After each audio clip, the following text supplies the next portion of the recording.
The Rock's WrestleMania match leak, the best and worst of WWE SmackDown. Why Triple H chose boring stipulations for 3 stages of hell. WWE botches Zack Ryder's return. Edge superstars suffered a broken nose on SmackDown. Liv Morgan's WrestleMania plans leak. Chad Gable's WWE return. Vince McMahon was removed from WWE creative by one-man leak. Let's dive right in. The best and worst of WWE SmackDown. The first SmackDown of 2026 aired from the KeyBank Center in Buffalo, New York, and it was packed with excitement. The show felt fresh and revitalized, giving fans a thrilling start to the new year. Several matches and segments kept the audience fully engaged throughout the night. Under Triple H's guidance, WWE delivered an unforgettable episode to kick off 2026. After a year of criticism in 2025 over creative mistakes, the company avoided past errors and got many things right. The return of a legendary star to the conclusion of a month-long feud. There were numerous standout moments that made the first SmackDown of the year memorable. Number 1, the best, diversifying the show with various things. Friday Night SmackDown felt better than it has in a long time after what WWE delivered last night. For much of 2025, the show faced criticism for repetitive segments and a lack of fresh, meaningful content. But WWE corrected that in the first episode of 2026. Under Triple H, the show included a variety of matches and segments, giving a diverse and engaging feel. Highlights included Randy Orton's return and Trick Williams confronting Sami Zayn, among other exciting moments. WWE also used the 3-hour format more effectively, featuring more stars and meaningful storylines instead of filler. For the first time in a long while, Friday Night SmackDown felt substantial and worth watching. Number 2, the worst. What are bookers do with the Kabuki Warriors? The Kabuki Warriors' reign as WWE Women's Tag Team Champions has been anything but impressive since winning the titles. They've lost nearly every tag team match, aside from a singles victory by Asuka over Rhea Ripley. They haven't had any real wins to build momentum. Blindside Attack doesn't count in the record books, so that's not a true success. On recent shows, Ripley and Sky came out on top, scoring a pin over Kairi Sane in an 8-woman match on SmackDown. Overall, the bookers have done little to maintain the Kabuki Warriors' credibility, instead using them to elevate other challengers. Number 3, the best Randy Orton returning ahead of Royal Rumble. One of the highlights of the first SmackDown of 2026 was a return of Randy Orton. The Viper had been off WWE TV for several weeks due to a lack of creative direction. He made a thunderous comeback last night on the Blue brand. Having a legendary star like Orton on the shelf made little sense, especially with Royal Rumble season approaching, a time when all top stars should be active. His return was a smart move, giving WWE the chance to plug him into a fresh storyline, possibly in the title picture, building momentum toward the first premium live event of the year. Number 4, the worst, sacrificing Rey Fenix for Trick Williams. Rey Fenix is one of the most exciting stars to join WWE, a multi-time champion with experience in promotions worldwide. Fenix brings incredible talent and energy. Recently, he hasn't been used much on SmackDown, but he made an impact backstage by speaking with Nick Aldis, only for Trick Williams to interrupt, setting up a showdown on next week's show from Berlin, Germany. While the match will happen, many feel Fenix is too talented to be booked against Trick Williams. He deserves a spot in the US title picture or a storyline that helps him rise up the SmackDown card. WWE has struggled to properly use most of the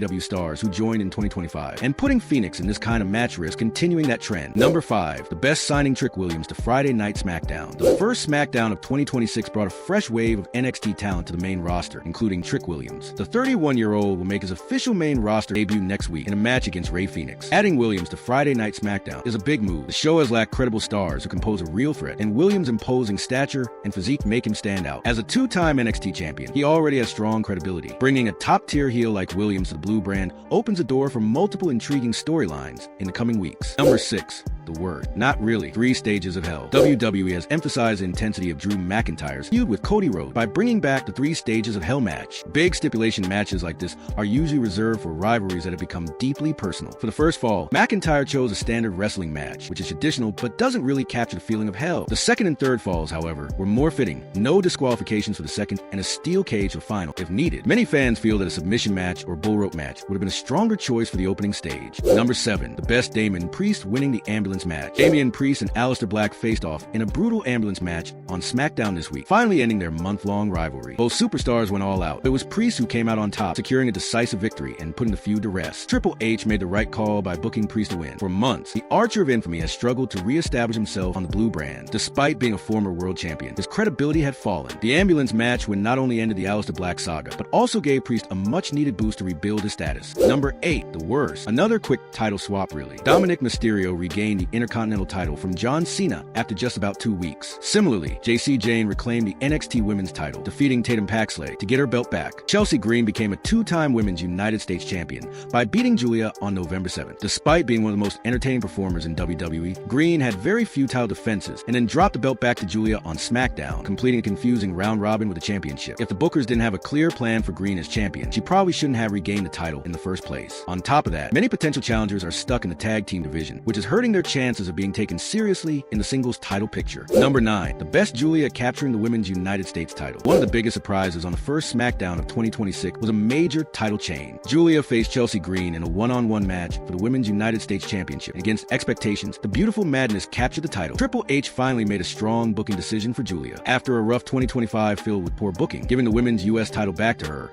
is the right move to help the Japanese star redeem herself. This one could serve as a springboard for a rise in the women's division in 2026, and a strong title reign might even position her for the main event seen later in the year. Number 10. The worst Great Match Wrong winner on SmackDown. Damian Priest has been feuding with Aleister Black for the past few months, and it seemed like the rivalry was meant to push Black higher on the card, possibly as a future threat to face Cody Rhodes. However, those plans fell apart when Priest defeated Black in an ambulance match. A few weeks earlier, Priest teamed with Rhea Ripley to beat Black and Zelina Vega in a mixed tag match. That one already felt like overkill, as Ripley had clearly emerged strong and neutralized Vega in the main event. Now, Black has to go back to the drawing board, despite being one of WWE's more intriguing stars. Meanwhile, Priest hasn't been compelling since leaving the Judgment Day. This victory keeps the status quo intact rather than creating a new threat to WWE's top stars like Cody Rhodes or even Camilo Hayes in the US title scene. Why Triple H chose boring stipulations for 3 stages of hell. During the latest WWE SmackDown, Drew McIntyre revealed the stipulations for his upcoming 3 stages of hell match against Cody Rhodes. The Scottish superstar announced that the first fall will be a standard wrestling match, followed by a Falls Count Anywhere match, and finally a steel cage bout. This decision sparked major backlash online, as many fans feel WWE wasted a big opportunity by picking boring stipulation. One likely reason is that WWE apparently has no plans for a title change. The Triple H-led creative team seems focused on simply ending the feud between McIntyre and Rhodes rather than creating a match with high stakes. Another factor could be lazy booking. WWE appears to be relying more on the star power of the wrestlers and the personal angle of the story rather than inventive stipulations. Fans may also see this as a way to highlight a potential surprise during the match. It could generate more buzz and make the bout feel more important. Finally, it's possible that WWE is counting on strong in-ring action to make even a regular wrestling match feel spectacular. In the end, only the match itself will reveal whether this Rhodes versus McIntyre feud was worth revisiting, or if it simply adds another mark against McIntyre after past setbacks. The WWE botches Zack Ryder's return. The WWE Universe got a shocking return on the latest Friday Night SmackDown, but the company messed up the entrance. The star was Matt Cardona, formerly known as Zack Ryder. Cardona, who originally worked in WWE from 2005 to 2020 as Zack Ryder, made a name for himself on the independent scene after leaving. He recently returned to WWE TV and initially used his Zack Ryder persona. However, on this episode, he officially returned under his real name, Matt Cardona. During the show, Kit Wilson was cutting a promo when he was interrupted by Cardona. The problem? WWE accidentally played his Zack Ryder theme song for a few seconds before switching the Cardona theme, leaving even Michael Cole and Corey Graves unsure what to call him. Cardona and Wilson then squared off in a singles match, delivering an impressive in-ring performance. In the final moment, Cardona hit the Rough Rider, bumped on the spot by Michael Cole, and secured the pinfall victory. It will be interesting to see what Triple H-led creative has planned for Cardona's future on WWE TV. Superstar suffered a broken nose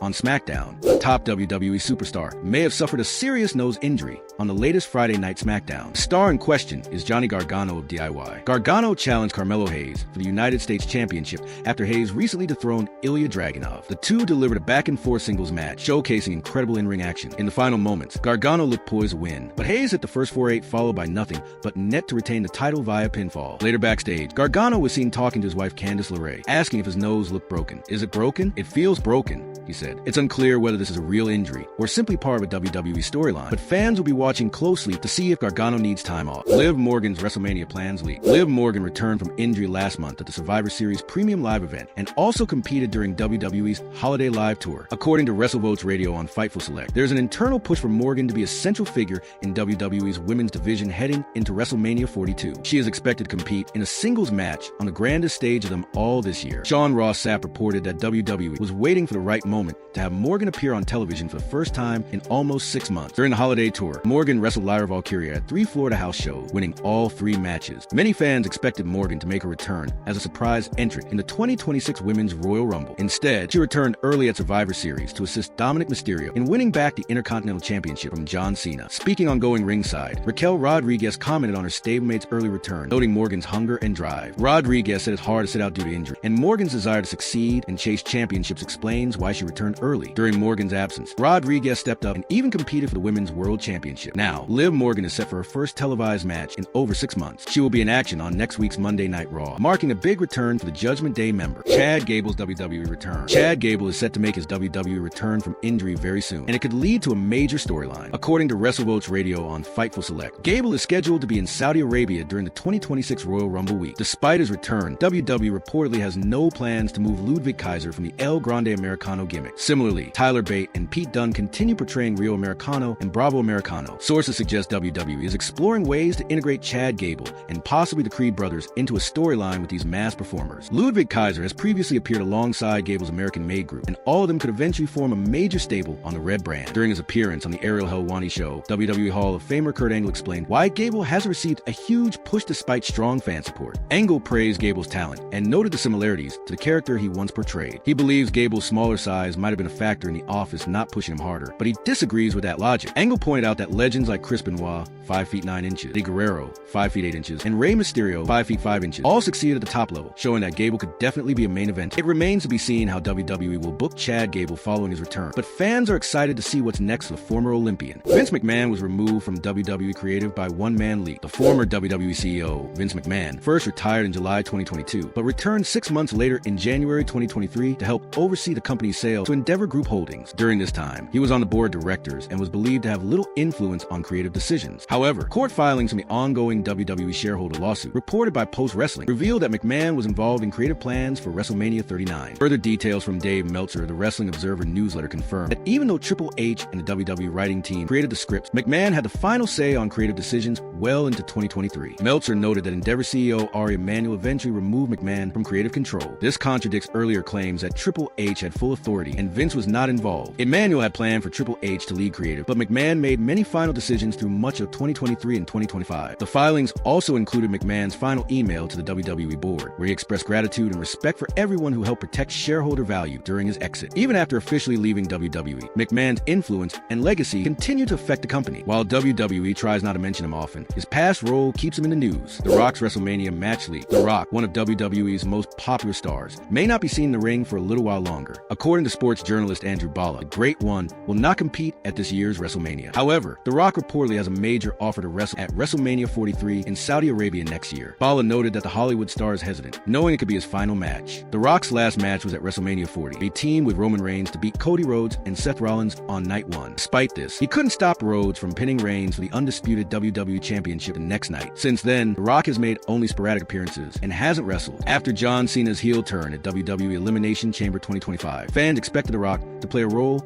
in the feud with Cody Rhodes, but he did not appear. Former WWE head writer Vince Russo suggested a possible reason. There may be tension between The Rock and WWE CCO Triple H, with backstage camps forming. Russo believed The Rock is choosing to lay low for now. Only time will tell when the most electrifying man in sports entertainment returns to WWE program, but fans can likely expect him in Saudi Arabia for WrestleMania 43.